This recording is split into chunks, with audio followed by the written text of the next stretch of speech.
Hi friends, good morning. ನಮ್ಮ ಮನೆ solar system ಮಾಡಿಸ್ಲಿಕ್ಕೆ government ಕಡೆಯಿಂದ ಎಷ್ಟು ಹಣ ಬಂತು, ಮತ್ತು ನಮ್ಮ ಮನೇಲಿ ಫ್ರಿಡ್ಜ್ ಇದೆ, ವಾಷಿಂಗ್ ಮಿಷಿನ್ ಇದೆ, AC, ಕಂಪ್ಯೂಟರ್ಸ್ ಎಲ್ಲ ಇದೆ, ಅದೆಲ್ಲದು ಸೋಲಾರ್ ಮೇಲೇ ನಡೀತಾ ಇದೆಯಾ? ಸೊ ಈ ರೀತಿ ಸಾಕಷ್ಟು ಕ್ವೆಶನ್ಸ್ಗಳನ್ನು ನನಗೆ ಸಾಕಷ್ಟು ಜನರು ಕೇಳಿದ್ದಾರೆ.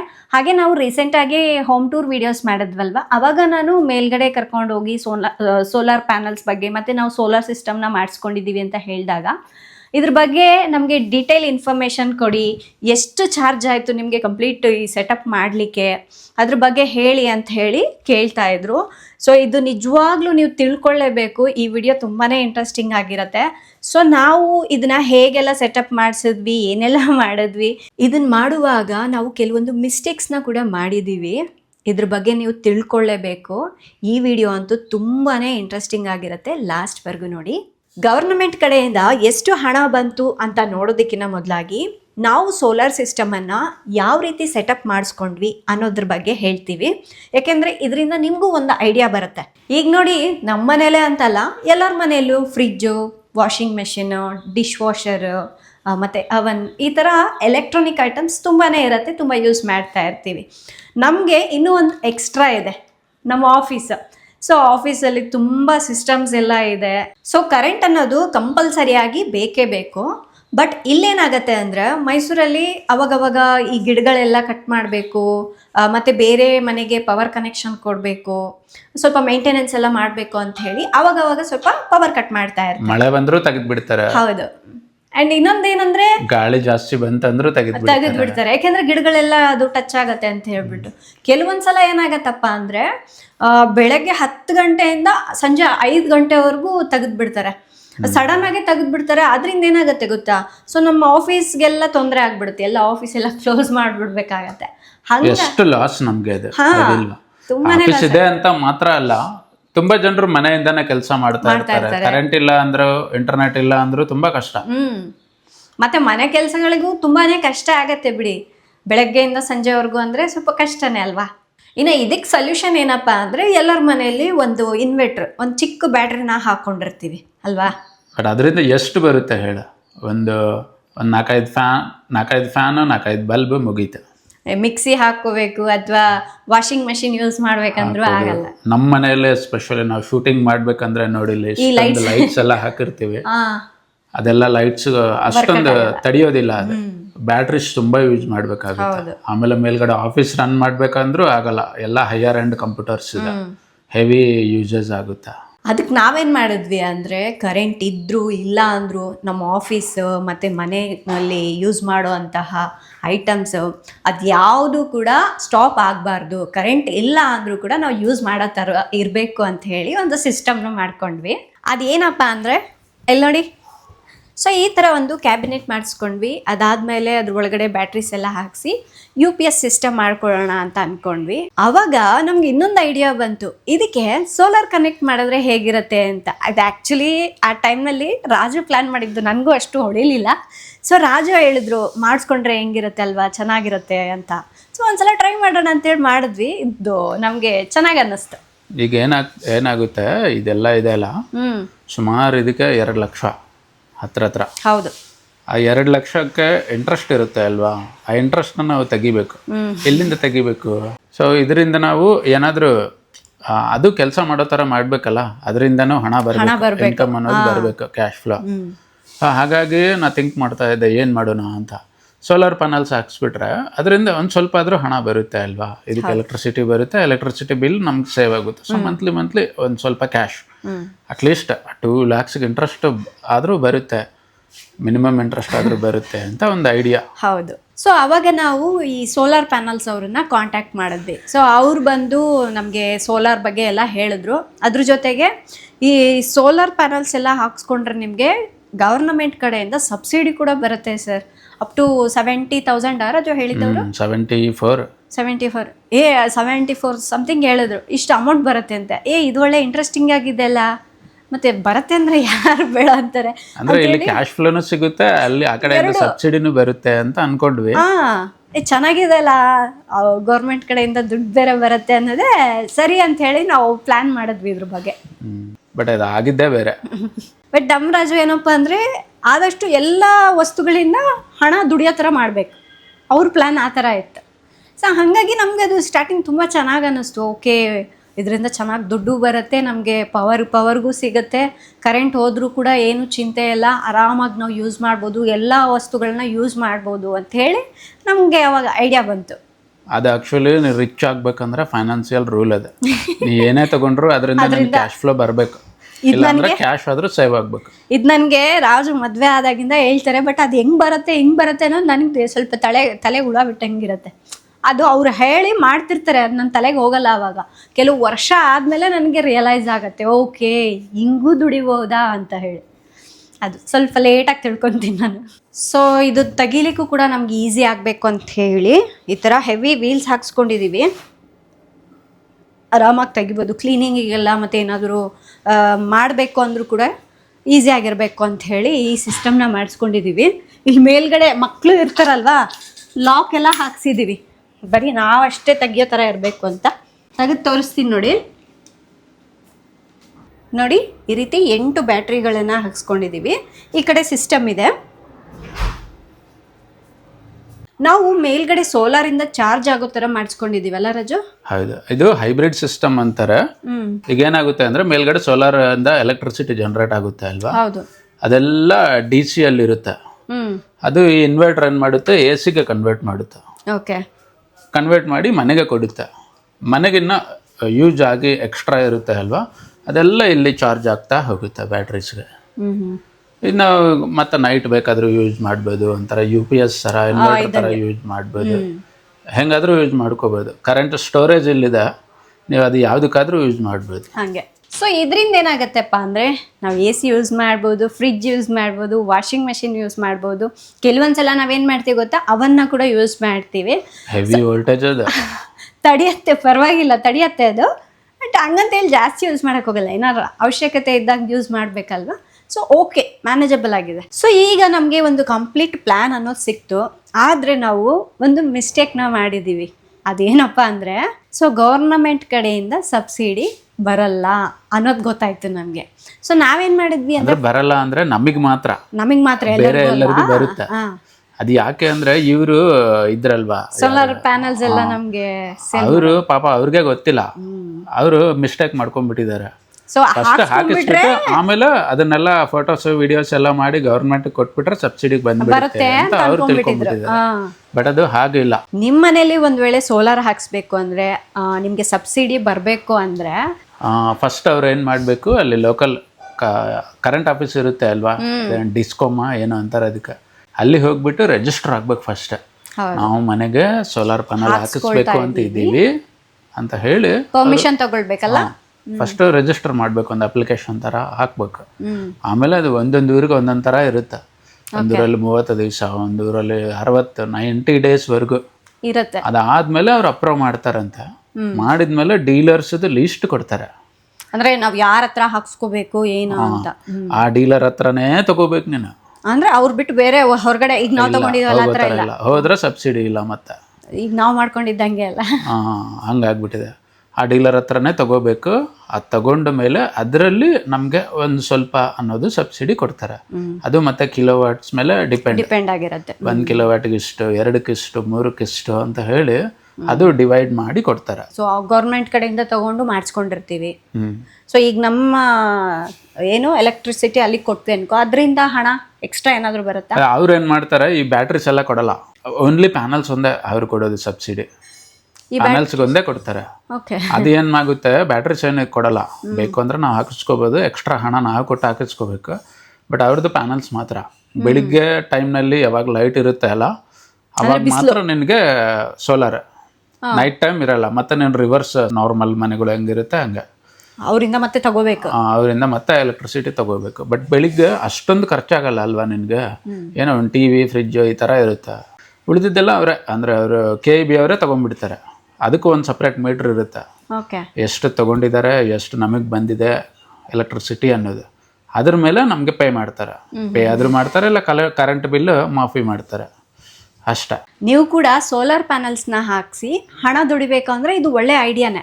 ಅಂದ್ರೆ ಒಂದು 2 ಲಕ್ಷ ಹತ್ತತ್ರ ಖರ್ಚಾಗತ್ತೆ ಅಲ್ವಾ ರಾಜು? ಖರ್ಚಾಗತ್ತೆ. ಖರ್ಚಾಗುತ್ತಾ ಮತ್ತೆ ಇನ್ನು ಜಾಸ್ತಿ ಮಾಡ್ಬೋದು, ಬಟ್ ಸಬ್ಸಿಡಿ ಮಾತ್ರ ಅಷ್ಟೇ ಲಿಮಿಟ್. ಓಕೆ, ಸಬ್ಸಿಡಿ ಸಿಗತ್ತೆ. ಈಗ ಮೇಲ್ಗಡೆ ಟೆರೆಸ್ ಮೇಲೆ ಜಾಗ ಇತ್ತು ಅನ್ಕೊಳ್ಳಿ, ಸ್ವಲ್ಪ ನಾವು ಎಕ್ಸ್ಟ್ರಾ ಪ್ಯಾನಲ್ಸ್ ಎಲ್ಲ ಹಾಕ್ಸ್ಕೊಂಡು ಸೊ ಅದರಿಂದ ಮಾಡ್ಕೋಬಹುದು, ಒಳ್ಳೆ ಇನ್ಕಮ್ ಇದೆ. ಜಾಸ್ತಿ ದುಡಿಬಹುದು, ಡೈಲಿ ಜಾಸ್ತಿ ದುಡಿಬಹುದು. ಜಾಗ ಜಾಸ್ತಿ ಇತ್ತು ಅಂದ್ರೆ ಇದೊಂಥರ ಮಂತ್ಲಿ ಇನ್ಕಮ್ ತರ ಮಾಡ್ಕೋಬಹುದು. ಹಣನೂ ಇತ್ತು ಅಂದ್ರೆ ಇದು ಮಾಡ್ಬೋದು. ಚೆನ್ನಾಗಿದೆ ಐಡಿಯಾ. ಬಟ್ ಅದು ಮೇಂಟೆನೆನ್ಸ್ ತುಂಬಾ ಇದೆ, ಸ್ವಲ್ಪ ತಿಳ್ಕೋಬೇಕೆಲ್ಲ. ತಿಳ್ಕೋಬೇಕು, ಟೈಮ್ ಕೊಡ್ಬೇಕು ಇದೆಲ್ಲ. ಇಲ್ಲ ಇದು ಈಗ ಏನ ಬರ್ಡ್ ಬಂದು ಪೂಪ್ ಮಾಡ್ತಂದ್ರೆ ಆಮೇಲೆ ಡಸ್ಟ್ ಬಂತು, ಕ್ಲೀನಿಂಗ್ಗೆ ಎಲ್ಲ ಗಲೀಜಾಯ್ತು, ಅದನ್ನೆಲ್ಲ ಕ್ಲೀನಿಂಗ್ ಮಾಡ್ಕೊಂತಾ ಇರ್ಬೇಕು. ಅವಾಗ ಹಾಕಿ ಕ್ಲೀನ್ ಮಾಡ್ಬೇಕು. ಈಗ ನೋಡಿ, ಈಗ ವಿಂಟರ್ ಟೈಮ್ ನಲ್ಲಿ ಜಾಸ್ತಿ ಬೆಳಕು ಸಿಗಲ್ಲ, ಚಳಿಗಾಲ ಬಂತು ಅಂದ್ರೆ ಬೆಳಕು ಜಾಸ್ತಿ ಇರಲ್ಲ, ಸೊ ಅಷ್ಟಾಗಿ ಜನರೇಟ್ ಆಗಲ್ಲ. ಆ ಟೈಮ್ ನಲ್ಲಿ ಎಲೆಕ್ಟ್ರಿಸಿಟಿ ಜನರೇಟ್ ಆಗಲ್ಲ ಸರಿಯಾಗಿ. ಅದ್ರ ಜೊತೆಗೆ ಸ್ವಲ್ಪ ಅವಾಗ ಮೇಂಟೆನೆನ್ಸ್ ಎಲ್ಲ ಇರುತ್ತೆ, ಸ್ವಲ್ಪ ಕಷ್ಟನೇ ಇರುತ್ತೆ, ಇಲ್ಲ ಅಂತ ಅಲ್ಲ. ಅಂದ್ರೆ ಯಾವ್ದು ಈಜಿ ಇದೆ, ಎಲ್ಲ ಕಷ್ಟಪಟ್ಟು ಮಾಡಿದ್ರೇನೆ ಹಣ ಬರೋದು. ಇಷ್ಟು ಈಸಿಯಾಗಂತೂ ಬರಲ್ಲ ಅಲ್ವಾ? ಸೊ ಇದು ಒಂದು ಪ್ಯಾಸಿವ್ ಇನ್ಕಮ್ ಮಾಡ್ಕೋಬಹುದು. ಸೊ ನೀವು ಕೂಡ ಪ್ಯಾನಲ್ಸ್ ಹಾಕೊಂಡು ಎಕ್ಸ್ಟ್ರಾ ಹಣನ ದುಡಿಬೇಕು, ಎಕ್ಸ್ಟ್ರಾ ಪ್ಯಾಸಿವ್ ಇನ್ಕಮ್ ಮಾಡ್ಕೋಬೇಕು ಅಂದ್ರೆ ಇದು ಒಂದು ಒಳ್ಳೆ ಐಡಿಯಾನೇ. ಚೆನ್ನಾಗಿ ಇನ್ಕಮ್ ಬರುತ್ತೆ. ಬಟ್ ಏನಪ್ಪ ಅಂದರೆ ಸ್ವಲ್ಪ ಮೇಂಟೆನೆನ್ಸ್ ಎಲ್ಲ ಇರುತ್ತೆ, ಎಲ್ಲದರಲ್ಲೂ ಇರುತ್ತೆ, ಇಲ್ಲ ಅಂತಲ್ಲ, ಸ್ವಲ್ಪ ಕಷ್ಟಪಡಬೇಕಲ್ವಾ? ಸೊ ಮೇಂಟೆನೆನ್ಸ್ ಅನ್ನೋದು ಇರುತ್ತೆ. ಫ್ರೆಂಡ್ಸ್, ಇನ್ನೂ ತುಂಬ ಜನರು ಏನು ಕೇಳ್ತಾರೆ ಗೊತ್ತಾ? ಸೊ ಈ ಮಳೆಗಾಲ ಬಂತು ಅಥವಾ ಚಳಿಗಾಲ ಬಂತು ಅಂದರೆ ಹೇಗೆ, ಸೋಲಾರ್ ಅವಾಗ ವರ್ಕ್ ಆಗುತ್ತಾ ಇಲ್ವಾ ಅಂತ ಕೇಳ್ತಾ ಇರ್ತಾರೆ. ಹಾಗೆಯೇ ನಾನು ಹಾಕೋ ಡ್ರೆಸ್ಗಳು ನಾನು ವಿಡಿಯೋಗಳಲ್ಲಿ ಹಾಕಿರ್ತೀನಲ್ವ, ಶಾರು ಈ ಡ್ರೆಸ್ ಎಲ್ಲಿ ತೊಗೊಂಡ್ರಿ ಚೆನ್ನಾಗಿದೆ ಅಂತ ಹೇಳಿ ಕೇಳ್ತಿರ್ತಾರೆ. ನೋಡಿ, ಇವತ್ತು ಒಂದು ಡ್ರೆಸ್ ಹಾಕ್ಕೊಂಡಿದ್ದೀನಲ್ಲ, ಎಷ್ಟು ಸಖತ್ತಾಗಿದೆ ಗೊತ್ತಾ? ಸೊ ವಿತ್ ಪಾಕೆಟ್ಸ್ ಬೇರೆ ಬಂದಿದೆ, ಈ ಥರ ಫುಲ್ ಎಂಬ್ರಾಯ್ಡ್ರಿ. ಇದರಲ್ಲೇ ಇನ್ನೂ ಸಿಕ್ಕಾಪಟ್ಟೆ ಕಲರ್ಸ್ ಎಲ್ಲ ಇದೆ. ನನಗೆ ಈ ಕಲರ್ ಇಷ್ಟ ಆಯಿತು, ಹಾಗಾಗಿ ತೊಗೊಂಡೆ. ಲಾಸ್ಟ್ ಟೈಮ್ ನಾನು ಒಂದು ಕಲರ್ ಸಿಮಿಲರ್ ಕಲರೇ ತೊಗೊಂಡಿದ್ದೆ, ನನಗೆ ಚೆನ್ನಾಗಿ ಕಾಣಿಸ್ತಾ ಇತ್ತು, ಅದಕ್ಕಾಗಿ ಇದು ಇನ್ನೊಂದು ತೊಗೊಂಡಿದ್ದೀನಿ. ಈಗ ಅಮೆಝಾನಲ್ಲಿ ಒಂದು ದೊಡ್ಡ ಸೇಲ್ ನಡೀತಾ ಇದೆ, ತುಂಬ ಬಗೆಯ ಪ್ರಾಡಕ್ಟ್ಸು ತುಂಬ ಕಡಿಮೆ ರೇಟ್ಗೆ ಕೊಡ್ತಾ ಇದ್ದಾರೆ. ಸೊ ಇದು ಒಂದು ಡ್ರೆಸ್ ನಾನು ತೊಗೊಂಡಿರೋಂಥದ್ದು. ಅದಾದಮೇಲೆ ಇನ್ನೊಂದು ಫ್ಲೋರಲ್ನಲ್ಲಿ ಇದೊಂದು ಡ್ರೆಸ್ ತೊಗೊಂಡಿದ್ದೀನಿ. ಇದು ಪ್ಯೂರ್ ಕಾಟನ್, ತುಂಬ ಚೆನ್ನಾಗಿದೆ. 3 ಪೀಸ್ ಸೆಟ್ ಇದು. ಸೊ ಇದಕ್ಕೆ ಈ ಥರ ದುಪಟ್ಟ ಬಂದಿರುತ್ತೆ. ಆಮೇಲೆ ಕೆಲವು ಮೇಕಪ್ ಪ್ರಾಡಕ್ಟ್ಸ್ನ ಕೂಡ ತರಿಸ್ಕೊಂಡಿದ್ದೀನಿ. ಕೆಲವ್ರು ಕೇಳ್ತಿರ್ತಾರೆ, ನೀವು ಮೇಕಪ್ ಮಾಡ್ಕೊಂಡಾಗ ಫೇಸ್ ತುಂಬ ಗ್ಲೋ ಆಗಿರುತ್ತೆ ಅಂತ. ಸೊ ಈ 3 ಪ್ರಾಡಕ್ಟ್ಸ್ ಅಷ್ಟೇ ಯೂಸ್ ಮಾಡೋದು ನೋಡಿ ನಾನು. ಸೊ ಇದನ್ನು ಬೆಳೆಸಿ ಹಾಕ್ಕೊಂಡ್ರೆ ಹೆಂಗೆ ಬರುತ್ತೆ ಗೊತ್ತಾ, ಒಂದು ಕಾಕ್ಟೈಲ್ ಗ್ಲೋ ಥರ ಬರುತ್ತೆ ಮೇಕಪ್ ಮಾಡಿಕೊಂಡ್ರೆ. ಸೊ ಚೆನ್ನಾಗಿದೆ. ಈ ಎಲ್ಲ ಪ್ರಾಡಕ್ಟ್ಸ್ನ ಲಿಂಕ್ ನಾನು ಡಿಸ್ಕ್ರಿಪ್ಷನಲ್ಲಿ ಕೊಟ್ಟಿರ್ತೀನಿ. ಈಗ ಸೇಲ್ ಇರೋದ್ರಿಂದ ಇವತ್ತೇ ಆಫರ್ ಲಾಸ್ಟ್ ಆಗಿರುತ್ತೆ. ಸೊ ಬೇಗನೆ ಹೋಗಿ ಬೈ ಮಾಡ್ಕೊಂಬಿಡಿ. ನಮಗೋಸ್ಕರ ಅಂತೇಳಿ ಮಾಡ್ಕೊಂಡಿದ್ದೆ. ನನ್ನ ಮಗಳು ಇಲ್ಲಿ ಕೂಡ ಅವಳ ಆಟ ಸಾಮಾನೆಲ್ಲ ಹಾಕ್ಕೊಂಡ್ಬಿಟ್ಟಿದ್ದಾಳೆ ನೋಡಿ, ಜಾಗನೇ ಇಲ್ಲ ಬಾಲ್ಕನಿಯಲ್ಲಿ, ಮನೆ ಸೆಟಪ್ ಮಾಡ್ಕೊಂಡಿದ್ದಾಳೆ. ಸೊ ಇಷ್ಟು ಮಾತ್ರ ಯೂಸ್ ಮಾಡ್ಕೊತೀವಿ ನಾವು. ಚಿಲ್ಲಾಪಿಲ್ಲಿ ಎಲ್ಲ ಅದು ಹಂಗೆ ಹೇಳ್ಬೇಕಂತೆ. ಎಲ್ಲೋ ಅಯ್ಯೋ ಟೊಮೆಟೊ ಏನೇನೋ ಸೊಪ್ಪೆಲ್ಲ ಕಟ್ ಮಾಡಿಬಿಟ್ಟಿದ್ದಾಳೆಲ್ಲ. ಇದಿಷ್ಟು ದೀರು ಮನೆ, ಈ ಕಡೆ ವೇಸ್ಟ್ ಐಟಮ್ಸ್ ಎಲ್ಲ ಇದೆಲ್ಲ ಅದು ದೀರು ಮನೆ, ಆ ಕಡೆ ಅವಳು ಕಿಚನ್ ಐಟಮ್ಸ್ ಎಲ್ಲ ಇದಲ್ವ ಅದು ಚಿನ್ನಿಮ್ಮ ಮನೆ ಅಂತೆ. ಒಂದೇ ಮನೆಯಲ್ಲಿ 2 ಮನೆ ಮಾಡ್ಕೊಂಡ್ಬಿಟ್ರು ಅವರು. ಇದು ಕೂಡ ಅಮೆಝಾನ್ ಅಲ್ಲಿ ಅಲ್ವಾ ತಗೊಂಡಿದ್ದೆ? ಹೌದು. ಫಸ್ಟು ಒಂದು ಮನೆ ತರಿಸಿದ್ವಿ, ಅದು ಅಂದರೆ ಬೇರೆ ಸೈಟಲ್ಲಿ, ಅಷ್ಟು ಚೆನ್ನಾಗಿರಲಿಲ್ಲ. ನನಗೆ ಅದು ನೋಡಿನೇ ಎಲ್ಲವೂ ಆ ಥರನೇ ಬರುತ್ತೆ, ಸುಮ್ಮನೆ ದುಡ್ಡು ವೇಸ್ಟ್ ಅಂತ ಅಂದ್ಕೊಂಡಿದ್ದೆ. ಅದಾದಮೇಲೆ ಇದು ಅಮೆಝಾನಲ್ಲಿ ತರಿಸಿದ್ಮೇಲೆ ಸ್ವಲ್ಪ ಸಮಾಧಾನ ಆಯಿತು, ಚೆನ್ನಾಗಿತ್ತು. ಈ ಥರ ಕ್ವಾಲಿಟಿ ಬರುತ್ತೆ ಅಂದ್ಕೊಂಡಿರಲಿಲ್ಲ, ಇದುವರೆಗೂ ಯೂಸ್ ಮಾಡ್ತಿದ್ದಾಳೆ. ಆಗಲೇ ತಂತು ಸುಮಾರು ದಿನ ಆಯಿತು, ಚೆನ್ನಾಗಿದೆ ಕ್ವಾಲಿಟಿ. ಪ್ರಾಡಕ್ಟ್ ಲಿಂಕ್ ಬೇಕಿದ್ರೆ ಕೊಟ್ಟಿರ್ತೀನಿ, ತಗೊಳ್ಳಿ. ಆ್ಯಂಡ್ ಅದಾದಮೇಲೆ ನಾನು ಹೇಳಿದ್ನಲ್ವ ಆವಾಗಲೇ, ಈ ಮಳೆಗಾಲ ಬಂತು ಅಂದರೆ ಮತ್ತು ವಿಂಟರ್ ಬಂತು ಅಂದರೆ ಹೇಗೆ ಸೋಲಾರ್ ವರ್ಕ್ ಆಗತ್ತೆ ಅಂತ. ಬಟ್ ನನಗೂ ಅದು ಸ್ವಲ್ಪ ಡೌಟ್ ಇದೆ ಅಲ್ಲ ರಾಜು, ಏನು ವರ್ಕ್ ಆಗತ್ತೆ ಅದು? ಅಂದರೆ ಈಗ ತುಂಬ ಜನರ ಮಿಸ್ಕಾನ್ಸೆಪ್ಷನ್ ಏನು ಅಂದರೆ ಸೋಲಾರ್ ಪ್ಯಾನೆಲ್ಸ್ ಹೀಟ್ ಮೇಲೆ ವರ್ಕ್ ಆಗುತ್ತೆ, ಅಂದರೆ ಸೂರ್ಯನ ಬಿಸಿಲಿಂದ ವರ್ಕ್ ಆಗುತ್ತೆ. ಬಿಸಿಲು ಇರಬೇಕು ಬಟ್ ಶಾಖ ಅಲ್ಲ. ಓಕೆ, ಬೆಳಕಿರ್ಬೇಕು. ಆ ಲೈಟ್ಗೆ ಆ ಫೋಟೋನ್ಸ್ ರಿಯಾಕ್ಟ್ ಆಗುತ್ತೆ, ಅದರಿಂದ ಎಲೆಕ್ಟ್ರಿಸಿಟಿ ಜನರೇಟ್ ಆಗುತ್ತೆ. ಅದು DC. ಈ ಕೆಳಗಡೆ ನಾವು ಇನ್ವರ್ಟರ್ ಇರುತ್ತೆ ಅಲ್ವಾ, ಅದನ್ನು AC ಗೆ ಕನ್ವರ್ಟ್ ಮಾಡಿ ಮನೆಗೆ ಬಿಟ್ಬಿಡುತ್ತೆ. ಸೊ ಬೆಳಕಿಂದ ಬರುತ್ತೆ ಹೊರತು ಶಾಖದಿಂದ ಬರಲ್ಲ. ಶಾಖದಿಂದ ಬರೋದೇ ಬೇರೆ ಇದೆ, ಥರ್ಮಲ್. ಓಕೆ, ಅದು ಬೇರೆ ಸಿಸ್ಟಮ್. ಬಟ್ ಇದು most of the solar panels light ಇಂದ ಕೆಲಸ ಮಾಡುತ್ತೆ. ಜಸ್ಟ್ ಬೆಳಕು ಬಂದ್ರೆ ಸಾಕು. ಈಗ ನೋಡು, ಕಣ್ಣೇ ತಗೋ, ರಾತ್ರಿ ಹೊತ್ತು ಏನೂ ಕಾಣಲ್ಲ ಸರಿಯಾಗಿ, ಲೈಟ್ ಇಲ್ಲ ಅಂದರೆ ಏನೂ ಕಾಣಲ್ಲ. ಅದೇ ಥರ ಸೋಲಾರ್ ಪ್ಯಾನಲ್ಗೂ ಏನು ಎಲೆಕ್ಟ್ರಿಸಿಟಿ ಸಿಗಲ್ಲ. ಸೊ ಅದೇ ರೀತಿ ವಿಂಟರಲ್ಲಿ ಸ್ವಲ್ಪ ಕಡಿಮೆ ಎಲೆಕ್ಟ್ರಿಸಿಟಿ ಜನ್ರೇಟ್ ಆಗುತ್ತೆ. ಈಗ ಕೆಲವೊಂದು ಮಳೆಗಾಲದಲ್ಲಿ ಇನ್ನೂ ಕಡಿಮೆ ಆಗಿಬಿಡುತ್ತೆ, ಯಾಕಂದರೆ ನೀರು ಬೀಳ್ತಾ ಇರುತ್ತೆ, ಅವಾಗ ಫುಲ್ಲು ಕಡಿಮೆ. ಇನ್ನು ಕೆಲವೊಂದು ಸಮ್ಮರ್ ಟೈಮಲ್ಲಿ ಫುಲ್ಲು ಬಿಸಿಲು ಇರುತ್ತೆ, ಹೀಟು ಜಾಸ್ತಿ ಇರುತ್ತೆ, ಅವಾಗ ಸೋಲಾರ್ ಜನ್ರೇಷನ್ ಕಡಿಮೆ ಆಗುತ್ತೆ. ಹೌದಾ? ಹೀಟ್ ಜಾಸ್ತಿ ಆಯಿತು ಅಂದರೆ ಎಲೆಕ್ಟ್ರಿಸಿಟಿ ಜನರೇಟ್ ಆಗಲ್ಲ, ಜಾಸ್ತಿ ಆಗಲ್ಲ. ಅದು ಹೀಟ್ಗೆ ಬೇರೆ ಥರ ರಿಯಾಕ್ಷನ್ ಆಗಿಬಿಡುತ್ತೆ. ಬೆಸ್ಟ್ ಟೈಮ್ ಅಂದ್ರೆ ಬ್ರೈಟ್ನೆಸ್ ಜಾಸ್ತಿ ಇರಬೇಕು, ಹೀಟ್ ಜಾಸ್ತಿ ಇರಬಾರ್ದು. ಈಗ ಏನು ವಿಂಟರ್ ಟೈಮ್ ಇದೆ ಅಲ್ಲ, ನಾವು ವಿಂಟರ್ ಟೈಮ್ನಲ್ಲಿ ಈ ಥರ ಮೈಸೂರು, ಹೊಸಪೇಟೆ ಈ ಥರ ಬೆಳಕು ಜಾಸ್ತಿ ಇರತಕ್ಕಂಥ ಏರಿಯಾಗಳಲ್ಲಿ ಇದ್ರೆ ಇನ್ನೂ ಚೆನ್ನಾಗಿ ಕೆಲಸ ಮಾಡುತ್ತೆ ಸೋಲಾರ್. ಹೀಟ್ ಇರಬೇಕಂತ ಏನೂ ಇಲ್ಲ, ಲೈಟ್ ಇದ್ರೆ ಸಾಕು. ನಮ್ಗೆ ಇಲ್ಲಿ ಮೈಸೂರಲ್ಲಿ ಕೂಡ ಅಷ್ಟೇ. ಈಗ ನೋಡು, ಸ್ವಲ್ಪ ಮಳೆ ಬರುತ್ತೆ, ಮತ್ತೆ ಬೆಳಕು ಬಂದ್ಬಿಡುತ್ತೆ ಜಾಸ್ತಿ ಬರುತ್ತೆ. ಇನ್ನು ನೆಕ್ಸ್ಟ್ ಈ ಸೋಲಾರ್ ಸಿಸ್ಟಮ್ ಎಲ್ಲ ಮಾಡಿಸ್ಲಿಕ್ಕೆ ಎಷ್ಟು ಖರ್ಚಾಯಿತು ಅಂತ ಕೇಳಿದ್ರಲ್ವಾ? ನಮಗೆ ಹತ್ತತ್ರ ಬಂದು 4 lakhsವರೆಗೂ ಆಗಿದೆ. ಬ್ಯಾಟ್ರೀಸ್ ಆಗಿರ್ಬೋದು, ಪ್ಯಾನೆಲ್ಸ್, ಮತ್ತು ಅದು ವೈರ್ ಕನೆಕ್ಷನ್ ಎಲ್ಲ ಕೊಡಬೇಕು ಕೆಳಗಡೆಯಿಂದ ಮೇಲ್ಗಡೆಗಲ್ವಾ. ಸೊ ಅದೆಲ್ಲದು ಸೇರಿ ನಮಗೆ ಹತ್ತತ್ರ 4 lakhsವರೆಗೂ ಆಗಿದೆ. ಇನ್ನು ನಮಗೆ ಎಷ್ಟು ಎಲೆಕ್ಟ್ರಿಸಿಟಿ ಬಿಲ್ ಸೇವ್ ಆಗುತ್ತೆಪ್ಪ ಅಂದರೆ ಒಂದು 50%ವರೆಗೂ ಸೇವ್ ಆಗುತ್ತೆ. ಇನ್ನು 50% ಏನಿದೆಯಲ್ಲ ನಮ್ಮ ಕೈಹಾರ ನಾವು ಹಣ ಕಟ್ಟಬೇಕು. ಇನ್ನು ನಾವೀಗ 5 ಪ್ಯಾನಲ್ಸ್ ಹಾಕ್ಸ್ಕೊಂಡಿದ್ದೀವಿ ಮೇಲ್ಗಡೆ. ಅವ್ರೇನು ಹೇಳ್ತಾರೆ ಅಂದರೆ ನಮಗೆ ಪ್ಯಾನಲ್ಸ್ ಹಾಕಿದವರು ಇನ್ನೂ ಕೆಲವೊಂದು ಪ್ಯಾನಲ್ಸ್ ಹಾಕ್ಕೊಳ್ಳಿ, ಇನ್ನೂ ಒಂದು 5 ಹಾಕಿದ್ರೆ ಆಲ್ಮೋಸ್ಟ್ 100% ನಿಮಗೆ ಫ್ರೀ ಆಗುತ್ತೆ. ಬೇಕಾದ್ರೆ ಇನ್ನ ಹೆಚ್ಚಾಗಿದ್ದು ನೀವೇ ಸೇಲ್ ಮಾಡ್ಬೋದು ಅಂತ ಹೇಳಿದ್ರು. ಬೇಡ, ಅದು ಮನೆ ಮೇಲ್ಗಡೆ ಚೆನ್ನಾಗಿದೆ ನೋಡೋದಕ್ಕೆ, ಅದು ಫುಲ್ ಟೆರಸ್ ಎಲ್ಲ ಆಗೋಗ್ಬಿಡತ್ತೆ, ತುಂಬ್ಕೊಂಡ್ಬಿಟ್ವಿ ಅಂದ್ರೆ ಜಾಗ ಇಲ್ಲ. ಸೊ ಅದಕ್ಕಾಗಿ ನಮ್ಗೆ ಇಷ್ಟು ಸಾಕು ಬಿಡಿ ಅಂತ ಹೇಳಿದ್ವಿ. ನಮ್ಗೆ ಏನಂದ್ರೆ ಮೇನ್ ಅದು ಇನ್ವರ್ಟರ್ ತರ ವರ್ಕ್ ಆಗಬೇಕು, UPS ಇರಬೇಕು, ಕರೆಂಟ್ ಇಲ್ಲ ಅಂದ್ರೂ ಬ್ಯಾಟ್ರೀಸ್ ಬರಬೇಕು. ಅದ್ರದ್ದು ನಮ್ದು ಮೇನ್ ಪರ್ಪಸ್. ಈಗ ತುಂಬಾ ಜನರು ಅದೇನೋ ಗೃಹ ಜ್ಯೋತಿ ಇದೆ ಅಲ್ವಾ, ಅದ್ರಲ್ಲೇ ಕರೆಂಟ್ ಬಿಲ್ ನಡೆಸ್ಬಿಡ್ತಾರೆ.